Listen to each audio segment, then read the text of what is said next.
심리 리서치 뽀개기 시작하겠습니다. 드디어 나오셨습니다. 하이투자증권의 지식인 중에 최고 지식인 두둥 고태봉 상무님 나오셨습니다. 상무님 안녕하십니까? 네, 안녕하세요. 상무님 눈에 빠지게 제가 기다렸습니다. 상무님 나오시기를. 거짓말. 아 정말입니다. 요즘 너무 바쁘신 걸로 아는데 이렇게 귀한 시간 내주셔서 정말 감사드립니다. 초대해 주셔서 감사해요. 아 워낙 바쁘셔가지고 상무님 섭외하기가 너무 어렵더라고요. 회사 생활 너무 잘하신다. 네, 얼마 전 CES 잘 다녀오셨습니까? 네, 잘 다녀왔어요. 라스베가스 공기 좀 어떻던가요? 공기는 되게 좋은데 저희가 회사 돈으로 갔다 오다 보니까 이 부담감이 커서 저희는 놀지도 않고 다 저희 3명 갔다 왔거든요 이번에. 네. 정말 진짜 아무도 그 게임장 이런 데 안 갔어요. 일만 했습니다. 상무님 저는 왜 안 데려갔어요? 저 데려가실 줄 알고 계속 기다렸는데 우리 이유정 PD와 저 같이 가자고 하실 줄 알았는데 연락이 없더라고요. 유튜브 조회수가 많아지면 아마 뭐 회장님이나 사장님이 연락 주시지 않을까. 네, 내년도 한번 기대해 보겠습니다. 올해 열심히 해보겠습니다, 형님. 예, 화이팅! 네, 본격적으로 CES 이야기 한번 해보겠습니다. 네. 네, 이번 CES에서 뭐 가장 눈에 띄는 제품 뭐 있었을까요? 상무님, 이건 정말 나도 가지고 싶다. 뭐 이런 제품 있으셨을까요? 이번에 하여튼 AI가 장착되어 있는 디바이스, 우리가 온디바이스라고 그러죠. 네. 온디바이스 AI라고 그러는데 그게 정말 많이 나왔어요.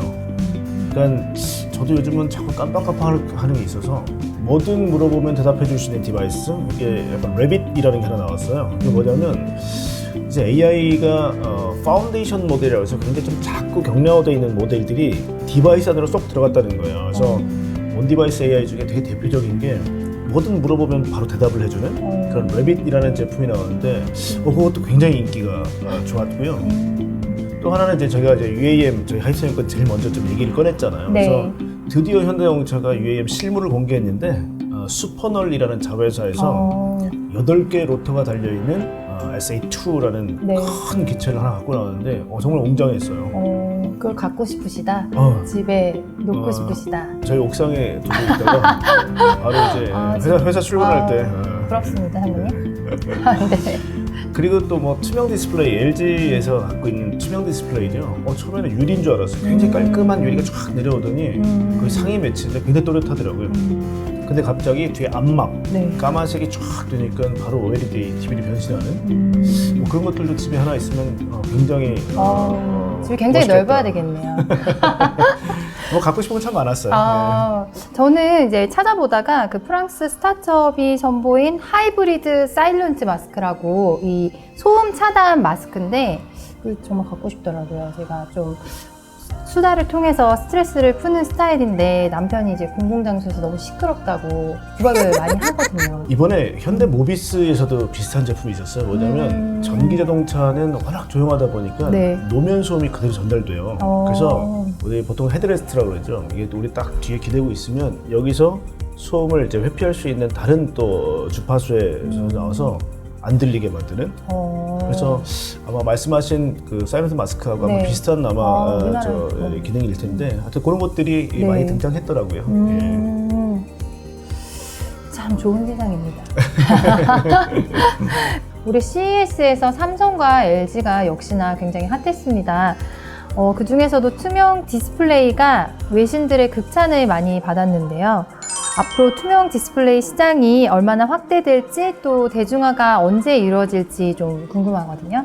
참 어려운 질문이에요. 아마 LG하고 삼성도 개발해놓고 나서 제일 궁금한 게 그 점일 거예요. 왜냐하면 투명 디스플레이를 구현하는 기술이 굉장히 어려움에도 불구하고 굉장히 고가이고 네. 그 다음에 투명 디스플레이에서 우리가 어떤 유익이 있지라고 생각하는 소비자들이 있을 수 있어요. 그래서 일단 용도는 이런 게 있습니다. 예를 들면 우리가 제과점에 빵이 있어요. 그쪽에 있을 때 네. 예를 들면 뭐 매번 뭐 소보로빵이라든지 아니면 팥빵이 있을 때마다 앞에 우리가 종이를 이렇게 써서 앞에 놔두죠. 네. 근데 이게 투명 디스플레이가 돼 있으면 원하는 쪽에 대부분 사양들을 뭐 이거는 뭐 칼로리가 몇이고 이런 정보들도 줄 수 있고 예를 들면 자동차의 유리다 그러면 거기서 많은 정보들이 나올 수도 있고 그래서 투명 디스플레이 사용할 수 있는데 정말 무궁무진합니다. 근데 가격이 너무 비싸죠. 종이에다 매직으로 쓰면 되지 굳이 그거를 뭘 할 수 있단 말이에요. 그래서 활용을 어떻게 하냐에 따라서 이제 굉장히 큰 차이가 있을 수 있고요. 이번에 한번 느꼈던 건 뭐냐면 여러분들 XR 관심 많으시잖아요. 네. 이게 증강현실인 AR과 그다음에 가상현실인 VR 이 디바이스가 좀 달라요. 왜냐면 증강현실은 우리가 투과율이 있어야죠. 투명해야 앞에 있는 사물들에 대한 증강현실이 툭툭 나타날 거고요. 대신에 가상현실은 완전 몰입이 돼야 되기 때문에 다 안막처럼 이제 까맣게 돼 있고 거기서 이제 상이 맺혀야 되는데 투명 디스플레이는 이 둘 다 구현이 가능할 것 같아요. 그래서 우리 어렸을 때 뭐 드래곤볼 이런 걸 보게 되면 스카우터라고 있죠. 그래서 요걸 가고 증강현실 보다가 만약에 물론 이제 빛이 완전히 차단된다는 전제하에 만약에 안막이 쭉 내려오게 되면 이 디스플레이로 AR과 VR을 동시에 구현할 수 있겠다. 그래서 이런 것들은 나중에 세상을 바꾸는데 굉장히 큰 기여를 할 수도 있을 것 같거든요. 그래서 아마 삼성이나 LG 그리고 앞으로 이제 XR 디바이스 시대에 이 투명 디스플레이를 어떻게 활용하느냐에 따라서 아마 굉장히 큰 미래의 어떤 변화의 촉매제가 될 수도 있겠다는 생각을 했고요. 그 다음에 지금 중국이 워낙 이제 디스플레이 쪽에서 한국을 바짝 추격하다 보니까 뭐 롤러블 TV라든지 투명 디스플레이라든지 이런 것들이 점점 한국의 어떤 기술 격차의 어떤 이 뭐랄까 선두주자로서의 어떤 우리의 어떤 최고 제품들인 것 같아요. 그래서 이거는 어떻게 대한민국이 먼저 제품화시키고 상용화시키느냐에 따라서 시장을 열 수도 있고 혹은 야 굉장히 아까운 기술인데 비싸서 못 쓰겠다가 될 수도 있어요. 그래서 이거는 저희가 일단 어떻게 하느냐에 따라서 시장이 좀 달라진다고 말씀드리는 게 정답일 것 같습니다. 네. 사모님, CES에서 빠질 수 없는 부분이 모빌리티인데요. 사모님이 모빌리티 전문가시잖아요. 자동차 전문가였죠. 네. 그 사모님이 보시는 그 AI와 모빌리티의 만남, 가장 인상 깊었던 부분이 좀 있었을까요? 사실 AI가 고도로 구현되면 자율주행이 돼야 돼요. 왜냐면 우리 운전자는 인지 판단의 주체죠. 되게 재미없는 얘기지만 그러니까 장애물이 있는지 보고 차선 잘 보고 하는 게 인지예요. 판단은 브레이크 밟아야지. 이게 결국 판단이에요. 제어라는 거는 우리가 밟는 순간 브레이크가 잡히는 게 제어거든요. 근데 인공지능이 인간을 대신할 수 있는 부분이 바로 인지하고 판단이에요. 그래서 스스로 보고 스스로 명령을 내리는 거가 사실 자율주행인데 그게 된다면 최고인데 지금은 그 과도기적 단계에 있기 때문에 이번에 가장 보여줬던 건 생성형 AI가 나오고 나서 이 모빌리티 어떻게 적용될까라는 부분에서 대화. 혹시 써니님은 그 어렸을 때 전격 제트작전 혹시 아시는 세대세요? 제가 상무님과 좀 다른 세대에 살았습니다. 그렇군요. 굉장히 동안이시지만 저와는 굉장히 격차가 많이 납니다. 잘 모릅니다. 그 전격 제트작전이라고 키트라는 차가 있었어요. 이게 뭐냐면 당시에 이제 마이클 라이트라고 그 주인공하고 계속 대화를 나눠요. 근데 이 생성형 AI가 생기고 나서 이번에 가장 많이 나왔던 게 대화예요. 그러니까 이제 예를 들면 이제 세렌스라는 이제 회사하고 제휴를 맺은 폭스바겐이 폭스바겐의 전기차 시리즈가 ID5, 뭐 ID7 이렇게 ID 시리즈거든요. 재밌게도 인공지능의 이름을 아이다라고 지었어요. 그래서 헬로 아이다 하게 되면 네 주인님 하고 등장하고요. 이 친구하고는 뭐 당연히 이제 우리가 갈 장소에 대한 얘기도 하지만 이번에는 이제 미디어 데이 때 이런 걸 구현해 줬어요. 야 우리 가는 길에 햄버거집 있으면 좀 소개해줘. 그랬더니 맥도날드가 어디 있고요. 뭐 버거킹이 어디 있고 이런 걸 대답해 주는 거는 기본이고요. 뭐 예를 들면 이런 거죠. 야 괴테가 쓴 작품 중에 그때 주인공이 누구였더라 하게 되면 그런 대답까지. 그래서 정말 생성형 인공지능의 수준이 굉장히 높더라라는 거고요. 그런 것들을 모든 자동차 업체들이 칵핏이라고 그러죠. 우리가 운전석에 뭐 내비게이션이라든지 운전석에 있는 CID라는 쪽에 설치해 놓고 인간하고 대화할 수 있도록 만든 것들이 정말 많이 나왔어요. 그래서 적어도 운전하는 동안에 이제 심심하지는 않겠다. 졸립지 않겠네요. 그렇죠. 졸리면 아마 뭐 안에 있는 그 뭐 인캐빈 카메라가 눈 뜨세요! 아마 이렇게 할 수도 있어요. 왜냐면 그런 것들은 아마 감지하는 게 어렵지 않기 때문에요. 그래서 아마 이런 것들이 앞으로 활성화될 거다라는 생각이 들어요. 그래서 아마 조금 더 지나면 운전까지 맡길 수 있는 그런 상황이 될 겁니다. 네, 정말 우리가 변화하는 세상에 살고 있는 것 같습니다. 그리고 또 하나가 아까 제가 말씀드렸지만 이번엔 랜드, 뭐 스카이, 그다음에 무슨 뭐 씨, 뭐 이래가지고 모빌리티 확장 이것도 큰 주제 중 하나였고요. 현대용차의 슈퍼널 신재원 사장님이라고 이 나사에서 굉장히 높았던 분을 정말 몇 번 부탁을 해서 모셔왔어요. 그래서 그분이 지금 이제 슈퍼널을 이끌고 계신데요. 이번에 처음으로 기체를 전시를 했고요. 그 전시관 슈퍼널 전시관에 굉장히 많은 분들이 참여를 하셨고요. 또 하나가 이제 HD 현대라고 이제 예전에 현대중공업이죠. 그래서 이제 굴삭기라든지 이런 쪽에 무인화, 그다음에 이제 뭐 자율운항 선박 뭐 이런 것들에 대한 청사진도 제시를 했습니다. 네. 생생한 후기 너무 감사합니다. 네. 또 올해 CS 최고 혁신상으로 우리나라가 역대 최다 실적을 기록했다는 그 기사들을 많이 봤어요. 네, 일각에서는 CS 그 전시관을 코엑스에 빗대서 뭐 세금 낭비로 비난하는 소리도 좀 있었던 것 같은데 이 부분에 대해서는 좀 어떻게 생각하시는지, 혁신상은 얼마나 의미가 있는지 상무님 의견 좀 듣고 싶거든요. 일단 이런 거가 있는 것 같습니다. 그러니까 부정적으로 보자면 허구였냐 대한민국이. 왜냐면 CTA라고 이 CS를 주관하는 협회가 있는데요. 이 협회도 어떻게 보면 그 마이스 전시 산업이죠, 그죠? 어떻게 보면 많은 나라들을 이제 유치를 하고 또 흥행에 성공해야 계속 돈을 벌 수 있는 비즈니스이기 때문에 우리 CS에 많은 업체 참가하세요 했는데 사실 대한민국에 있는 지방자치 단체라든지 뭐 서울시라든지 정부, 그 다음에 각 학교, 그래서 이 CS가 어떻게 보면 도약의 발판은 확실히 맞거든요. 그러다 보니까 대한민국이 너무 많이 응한 거죠. 네. 그래서 특히나 이제 유레카관이라 그래서 스타트업들이 많이 이제 모여 있는 데는 정말 대한민국인 것 같았어요. 그래서 부정적으로 보시는 분들도 있을 수 있는데요.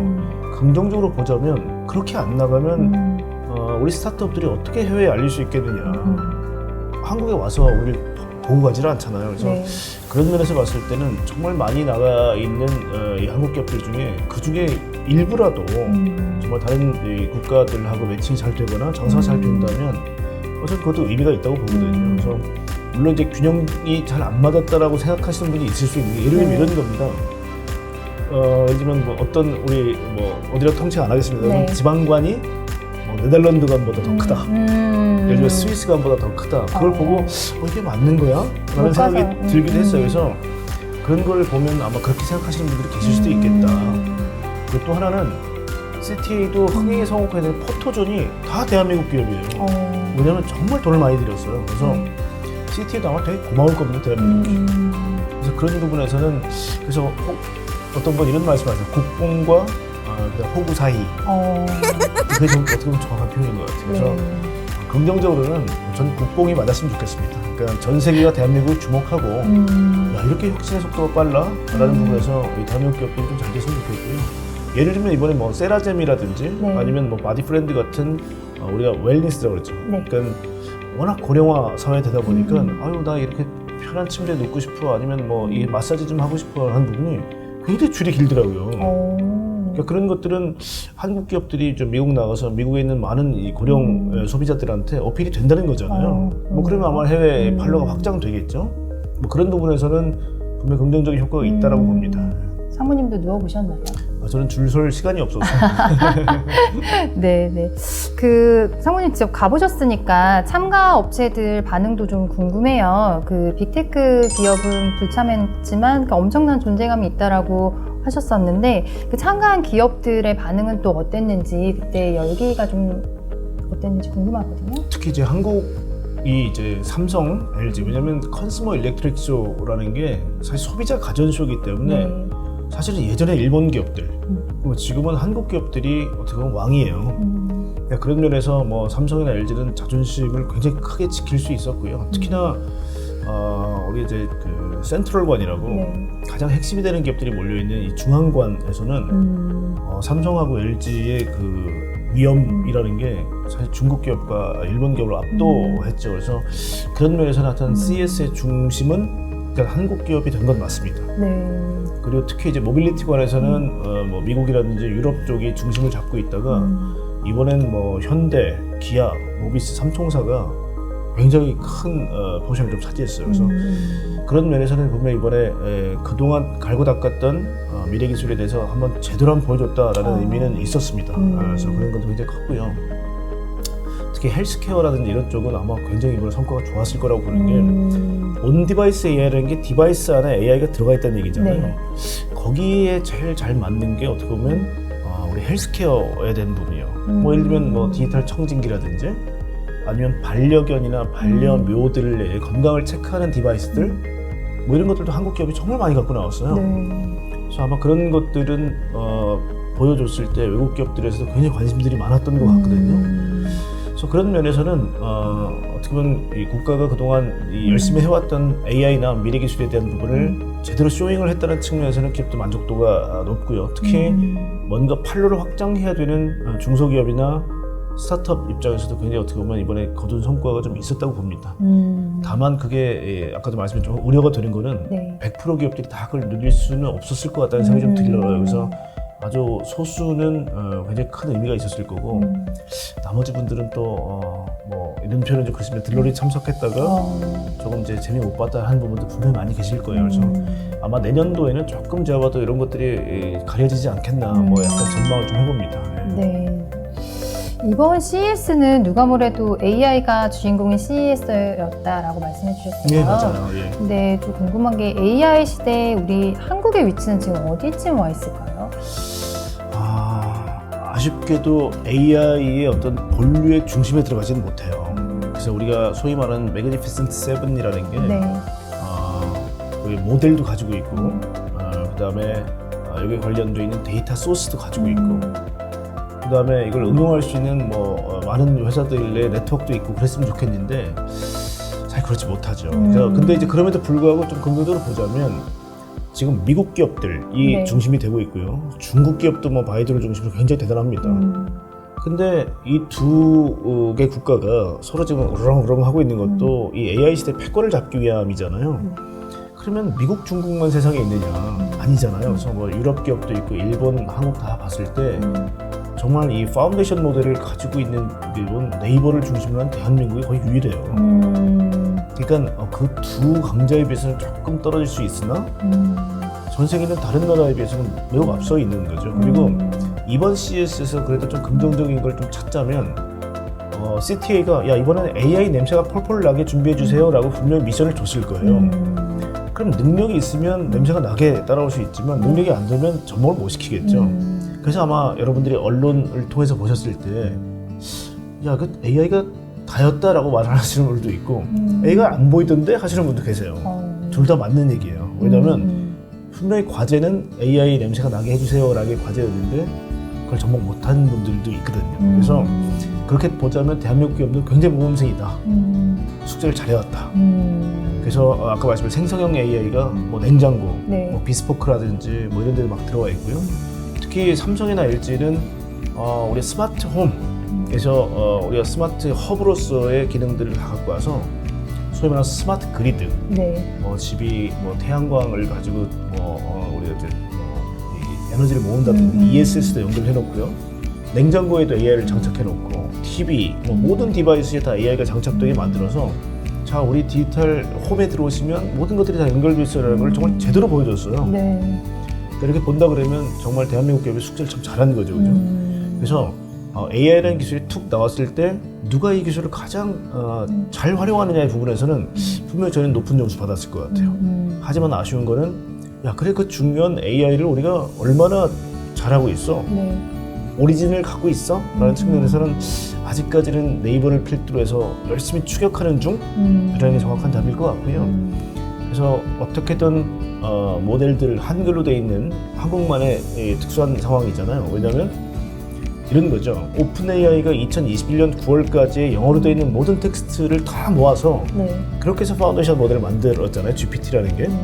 한국도 우리 이 선조서부터 모아왔던 이 한국의 유산들을 잘 집대성해서 그렇게 해서 만약에 파운데이션 모델을 만들었을 때 저희가 보면 굉장히 고등교육을 받은 분들의 퍼센테이지가 전 세계 제일 높아요.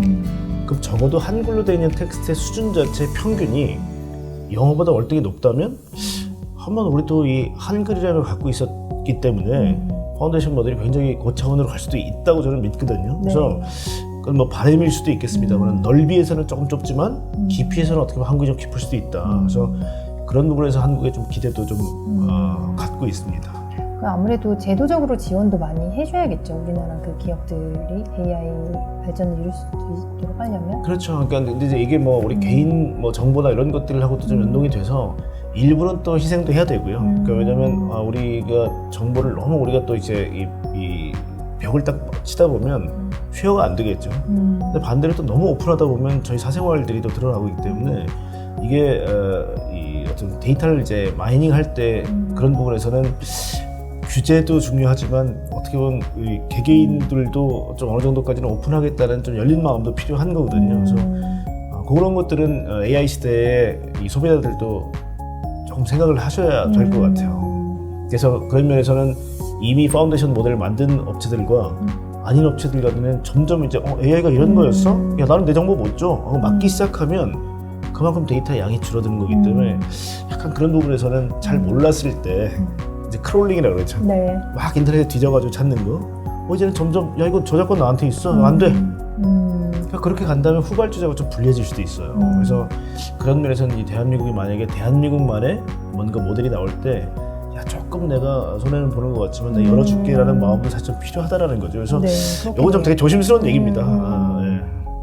네, 알겠습니다. 좋은 말씀 감사드리고요. 제가 또 오늘 영상을 준비하기 위해서, 오늘 촬영을 준비하기 위해서 이것저것 찾다 보니까 CS가 굉장히 넓더라고요. 그럼요. 전시장이 너무 넓고 브랜드 수도 어마어마하더라고요. 다리 안 아프셨나요, 선생님? 다리 괜찮으셨어요? 허벅지가 두꺼운 게 다. 근데 정말 네. 그 동선이 길어서 저희가 특히 키노트라든지 아니면 미디어데이를 좀 들어야 되는 부분이 있어서 그때는 좀 앉을 수 있었어요. 앉을 수 있고요.